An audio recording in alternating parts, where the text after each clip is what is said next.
Hi friends, welcome back to our channel. Lavanya ಕಿಚನ್ಗೆ ಸ್ವಾಗತ. ನಾನಿವತ್ತು ಆಲೂಗಡ್ಡೆ ಬದನೆಕಾಯಿ ಬೇಳೆ ಹಾಕಿ ಸಾಂಬಾರು ಮಾಡಿದ್ದೀನಿ. ಟೇಸ್ಟು ತುಂಬ ಚೆನ್ನಾಗಿ ಬಂದಿದೆ. ಓನ್ ಮಸಾಲೆ ಯೂಸ್ ಮಾಡಿ ಮಾಡಿದ್ದೀನಿ. ಟೇಸ್ಟ್ ಅಂತೂ ತುಂಬ ಚೆನ್ನಾಗಿ ಬಂದಿದೆ. ಇದನ್ನು ಯಾವ ಥರ ಮಾಡೋದು ಅಂತ ನಾನು ನಿಮಗೆ ತೋರಿಸ್ತೀನಿ, ಬನ್ನಿ. ಬೇಳೆ ಹಾಕೋಣ. ಈ ಬೇಳೆ ಸ್ವಲ್ಪ ಹಾಕ್ತಾಯಿದ್ದೀನಿ, ಮತ್ತು ತೊಗರಿಬೇಳೆನೂ ಸ್ವಲ್ಪ ಹಾಕ್ತಾಯಿದ್ದೀನಿ. ಎರಡು ಮಿಕ್ಸಲ್ಲಿ ಹಾಕ್ತಾಯಿದ್ದೀನಿ. ಅರಿಶಿನ ಹಾಕೋಣ, ಉಪ್ಪು, ಎಣ್ಣೆ ಹಾಕೋಣ, ಒಂದು ಸ್ಪೂನು, ನೀಟಾಗಿ 2 ಗ್ಲಾಸ್ ನೀರು ಹಾಕೋಣ. 2 ಗ್ಲಾಸ್ ನೀರು ಹಾಕಿದ್ದೀನಿ. ಮಸಾಲೆಗೆ ಏನೇನು ಬೇಕು ಅಂತ ತೋರಿಸ್ತೀನಿ ಇವಾಗ. ಮೆಣಸಿನ್ಕಾಯಿ ತೊಗೊಂಡಿದ್ದೀನಿ. ಇದು ಮೆಣಸಿನ್ಕಾಯಿ ಬಂದುಬಿಟ್ಟು ಬ್ಯಾಡಗಿ ಮತ್ತು ಗುಂಟೂರು ತೇಜು ಹಾಕೊಂಡಿದ್ದೀನಿ, ಖಾರಕ್ಕೆ, ಟೇಸ್ಟ್ಗೆ ಮತ್ತು ಕಲ್ಲರ್ಗೆ. ಮತ್ತು ಸಾಂಬಾರು ಬೀಜ ಮತ್ತು ಕಾಯಿ ತುರಿ ಸಣ್ಣ ಕಪ್ಪಲ್ಲಿ ಸಾಕು, 1 ಕಪ್ಪು. ಮತ್ತು ಕರಿಬೇವು, ಕೊತ್ತಂಬರಿ ಮತ್ತು ಒಂದು ಈರುಳ್ಳಿನ ಹೆಚ್ಚಿಟ್ಕೊಂಡಿದ್ದೀನಿ. ಕಡಲೆಬೇಳೆ ಮತ್ತು ಹೆಸರು ಬೇಳೆ, ಉದ್ದಿನ ಬೇಳೆ, ಮೆಂತ್ಯ ಮತ್ತು ಚಕ್ಕೆ ಹಾಕಿಟ್ಕೊಂಡಿದ್ದೀನಿ. ಇದು ಮಸಾಲೆಗೆ ಇಷ್ಟು ಐಟಮ್ಗಳು. ಮಸಾಲೆ ಒಗ್ಗರಣೆ ಹಾಕ್ಬಿಟ್ಟು ಎಲ್ಲ ಹುರ್ಕೊಂಡು ರುಬ್ತೀನಿ. ಇವಾಗ ಒಗ್ಗರಣೆಗೆ ಹಾಕ್ತೀನಿ, ಬನ್ನಿ. ಒಗ್ಗರಣೆಗೆ ಹಾಕೋಣ ಬನ್ನಿ. ಇವಾಗ ಈಗೆಲ್ಲ ಹುರ್ಕೊಳ್ಳೋಕ್ಕೆ ಎಣ್ಣೆ ಹಾಕ್ತೀನಿ. ಜಸ್ಟ್ ಮಸಾಲೆಗೆ ಹುರ್ಕೋತಾ ಇದ್ದೀನಿ ಅಷ್ಟೇ. 1-2 ಸ್ಪೂನ್ ಎಣ್ಣೆ ಹಾಕ್ಕೊಳ್ಳಿ ಸಾಕು. ಮೊದಲಿಗೆ ಸಂಬಾರ ಹಾಕ್ತಾಯಿದ್ದೀನಿ. 1-2-3 ಸ್ಪೂನ್ ಇದೆ ಅಷ್ಟೇ ಸಂಬಾರ ಹಾಕ್ತಾಯಿದ್ದೀನಿ.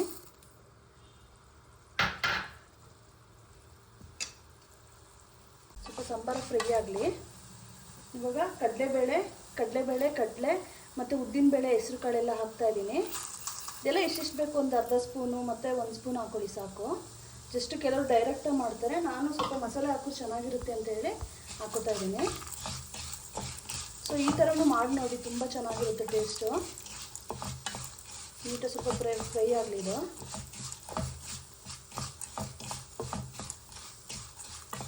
ಕಮ್ಮಿ ಸ್ಟೀಮಲ್ಲೇ ಇಟ್ಕೊಳ್ಳಿ, ಒದ್ಬಿಡತ್ತೆ. ಕಮ್ಮಿ ಸ್ಟೀಮ್ ಇಟ್ಕೊಂಡೆ ಮತ್ತೆ ಫ್ರೈ ಮಾಡಿ.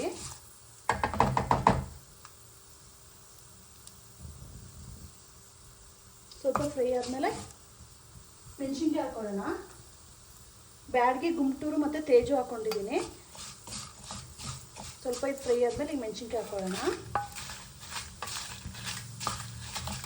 ಮೇನ್ ಸ್ವಲ್ಪ ಮೆಣಸಿನ್ಕಾಯಿ ಎಲ್ಲ ನೀಟಾಗಿ ಬಾಡಿಸ್ಬೇಕು, ಯಾಕೆ ಡೈರೆಕ್ಟ್ ಹಾಕೋದ್ರಿಂದ ಅದರಲ್ಲಿರೋ ಇದೆಲ್ಲ ಹೋಗಬೇಕು. ಸೊ ಸ್ವಲ್ಪ ನೀಟಾಗಿ ಬಾಡಿಸಿ ಎಣ್ಣೆಲಿ.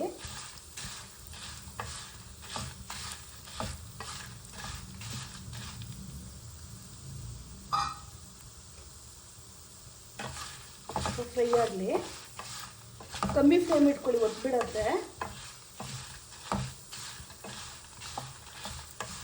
ಸ್ವಲ್ಪ ಬಾಡಿದೆ. ಇವಾಗ ಈರುಳ್ಳಿ ಮತ್ತು ಬೆಳ್ಳುಳ್ಳಿ ಹಾಕೊಳ್ಳೋಣ. 1 ಈರುಳ್ಳಿ, ಒಂದು 5-6 ಪೀಸು ಬೆಳ್ಳುಳ್ಳಿ.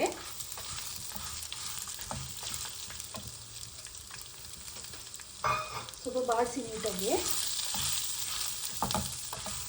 ಆ ಈರುಳ್ಳಿ ಸ್ವಲ್ಪ ನೀರಿನ ಅಂಶ ಎಲ್ಲ ಹೋಗಲಿ, ನೀಟಾಗಿ ಸ್ವಲ್ಪ ಫ್ರೈ ಆಗಲಿ. ಫಸ್ಟು ನೀಟಾಗಿ ಮೆಣಸಿನ್ಕಾಯಿ ಮತ್ತು ಕಾಳುಗಳು, ಸಾಂಬಾರೆಲ್ಲ ಫ್ರೈ ಆದಮೇಲೆ ಈರುಳ್ಳಿ ಹಾಕ್ಕೊಳ್ಳಿ. ಫಸ್ಟೇ ಹಾಕಕ್ಕೆ ಹೋಗ್ಬೇಡಿ, ಆಮೇಲೆ ಯಾಕೆಂದರೆ ಅವು ಮೆಣಸಿನ್ಕಾಯಿ ಫ್ರೈ ಆಗಲ್ಲ. ಆಮೇಲೆ ಈಗ ಕಾಯಿ ತುರಿ ಹಾಕ್ತಾಯಿದ್ದೀನಿ. ಒಂದು ಸಣ್ಣ ಬೌಲಲ್ಲಿ ಕಾಯಿ ತುರಿ ಹಾಕ್ತಿದ್ದೀನಿ. ಕಾಯಿ ತುರಿ ಎಷ್ಟು ಬೇಕು ನೋಡಿ ಹಾಕ್ಕೊಳ್ಳಿ. ತೀರಾ ಹಾಕಿದ್ರೆ ಚೆನ್ನಾಗಿರಲ್ಲ, ಮೀಡಿಯಮಾಗಿ ಹಾಕ್ಕೊಳ್ಳಿ ಸಾಕು. ಸಣ್ಣ ಬೌಲ್ ಸಾಕು.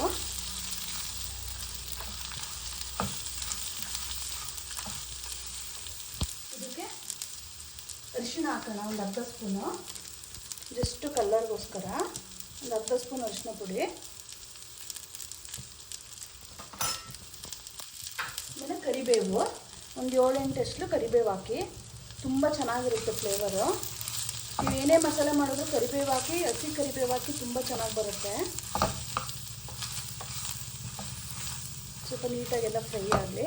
ನೀವು ಸಾಂಬಾರೇ ಮಾಡಿ ಅಥವಾ ಏನೇ ಮಸಾಲೆ ಹಾಕಿ ಈ ಥರ ಡೈರೆಕ್ಟಾಗಿ ಮಾಡಿ ನೋಡಿ, ತುಂಬ ಟೇಸ್ಟ್ ಚೆನ್ನಾಗಿ ಬರುತ್ತೆ.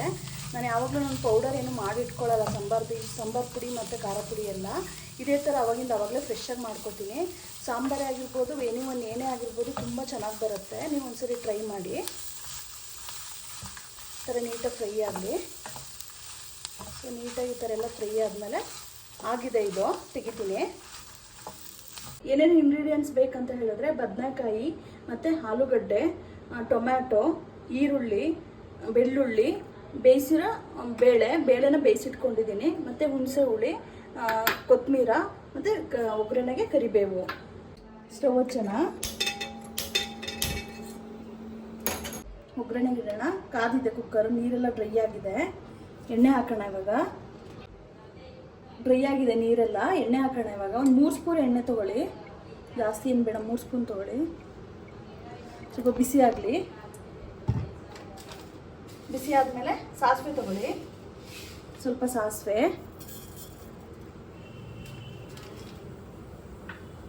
ಆದಮೇಲೆ ಬೆಳ್ಳುಳ್ಳಿ ಹಾಕೋಣ. ಬೆಳ್ಳುಳ್ಳಿ ಬೇಕಂದ್ರೆ ಹಾಕೊಳ್ಳಿ, ಇಲ್ಲಾಂದ್ರೆ ಬೇಡ. ಸ್ವಲ್ಪ ಫ್ರೈ ಆಗಲಿ. ಸ್ವಲ್ಪ ನೀಟಾಗಿ ಬೆಳ್ಳುಳ್ಳಿ ಫ್ರೈ ಆದಮೇಲೆ ಈರುಳ್ಳಿ ಹಾಕೊಳ್ಳೋಣ. ಒಂದು ಈರುಳ್ಳಿನ ಮೀಡಿಯಮಾಗಿ ಹಚ್ಚಿಟ್ಕೊಂಡಿದ್ದೀನಿ. ಸ್ವಲ್ಪ ನೀಟಾಗಿ ಫ್ರೈ ಆಗಲಿ. ಇದು ನೀಟಾಗಿ ಗೋಲ್ಡನ್ ಬ್ರೌನ್ ಆದಮೇಲೆ, ಈರುಳ್ಳಿ ನೀಟಾಗಿ ಗೋಲ್ಡನ್ ಬ್ರೌನ್ ಆದಮೇಲೆ ಕರಿಬೇವು ಹಾಕೋಣ. ಈಗ ಒಂದು ಟೊಮೆಟೊ ಹೆಚ್ಚಿಟ್ಕೊಂಡಿದ್ದೀನಿ. ಹುಣಸೆ ಹುಳಿ ಹಾಕೋದ್ರಿಂದ ಟೊಮೆಟೊ ಒಂದೇ ಒಂದು ತೊಗೊಂಡಿದ್ದೀನಿ ಸಾಕು. ಈ ಥರ ಹಾಕೋದ್ರಿಂದ ಒಂದೇ ಟೊಮೆಟೊ ಸಾಕು. ಫ್ರೈ ಮಾಡಿ ಇದಕ್ಕೆ ಒಂದು ಅರ್ಧ ಸ್ಪೂನು ಅರಿಶಿನ ಹಾಕೋಣ. ಒಗ್ಗರಣೆ ಹಾಕಿದ್ರೆ ನೀಟಾಗಿ ಕಲರ್ ಬೇಗ ಇದಾಗುತ್ತೆ. ಅದಕ್ಕೆ ಒಗ್ಗರಣೆ ಒಂದು ಅರ್ಧ ಸ್ಪೂನು ಅರಿಶಿನ ಹಾಕೊಳ್ಳಿ. ಬಾಕಿ ಎಲ್ಲ ಕಟ್ ಮಾಡಿ ಇಟ್ಕೊಂಡಿರೋ ಆಲೂಗಡ್ಡೆ ಹಾಕೊಳ್ಳಿ. ಇದು ಸ್ವಲ್ಪ ನೀಟಾಗಿ ಫ್ರೈ ಮಾಡಿದ್ರೆ ಚೆನ್ನಾಗಿರುತ್ತೆ.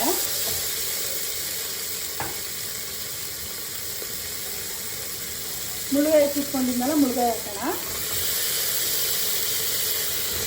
ಬದನೆಕಾಯಿ ಎಷ್ಟು ಬೇಕು ನೋಡ್ಕೊಬೋದು, 4-5 ಎಷ್ಟು ಬೇಕು ನೋಡ್ಕೊಬೋದು. ಅವಾಗಲೇ ರುಬ್ಕೊಂಡಿರೋಂಥ ಮಸಾಲೆ ಹಾಕೋಣ. ಇದನ್ನು ಸ್ವಲ್ಪ ಫ್ರೈ ಮಾಡೋಣ, ಚೆನ್ನಾಗಿರುತ್ತೆ. ಸೊ ಫ್ರೈ ಆಗಲಿ. ಇದು ರುಚಿಗೆ ತಕ್ಕಷ್ಟು ಉಪ್ಪು ಹಾಕೋಣ. ಕುದೀತಾ ಇರೋದಕ್ಕೆ ಸ್ವಲ್ಪ ಉಪ್ಪು ಹಾಕೋಣ.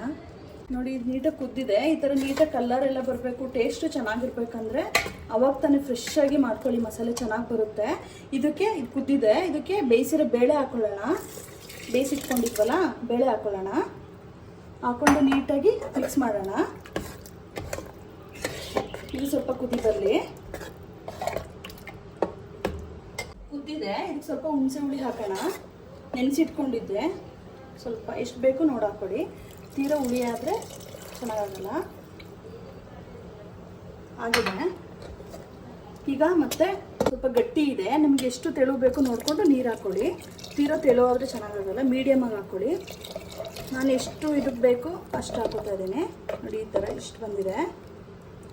ಸಾಂಬಾರು ರೆಡಿಯಾಗಿದೆ, ತರಕಾರಿ ಎಲ್ಲ ಬೆಂದಿದೆ. ಇದನ್ನೊಂದು ಬೌಲ್ಗೆ ಹಾಕೋಣ. ಇವಾಗ ಬೌಲ್ಗೆ ಹಾಕೋತಾ ಇದ್ದೀನಿ. ಬೇಳೆ, ಆಲೂಗಡ್ಡೆ, ಬದನೆಕಾಯಿ ಸಾಂಬಾರು ರೆಡಿ ಇದೆ. ನಾನು ಮಾಡಿರೋ ಥರ ಮಸಾಲೆ ಹಾಕ್ಬಿಟ್ಟು ಟ್ರೈ ಮಾಡಿ, ಚೆನ್ನಾಗಿ ಬರುತ್ತೆ. ನೋಡೋಕ್ಕೂ ಚೆನ್ನಾಗಿರುತ್ತೆ, ತಿನ್ನೋಕ್ಕೂ ತುಂಬ ಟೇಸ್ಟಿ ಇದೆ. ಇಷ್ಟು ದಿನ ನನಗೆ ಯಾರ್ಯಾರು ಸಪೋರ್ಟ್ ಮಾಡಿದ್ದೀರಾ ಮತ್ತು ನನ್ನ ಚಾನಲ್ ಯಾರ್ಯಾರು ಹೊಸ್ದಾಗಿ ನೋಡ್ತಾ ಇದ್ದೀರಾ, ದಯವಿಟ್ಟು ನೋಡಿ, ಸಬ್ಸ್ಕ್ರೈಬ್ ಮಾಡಿ, ಲೈಕ್ಸ್ ಕೊಡಿ. ಏನಾದರೂ ಫಾಲ್ಟ್ ಇದ್ದರೆ ಕಮೆಂಟ್ಸ್ ಮುಖಾಂತರ ತಿಳಿಸಿ. ಇದೇ ಥರ ನನಗೆ ಸಪೋರ್ಟ್ ಮಾಡ್ತಾಯಿರಿ. Thank you for watching. Thank you.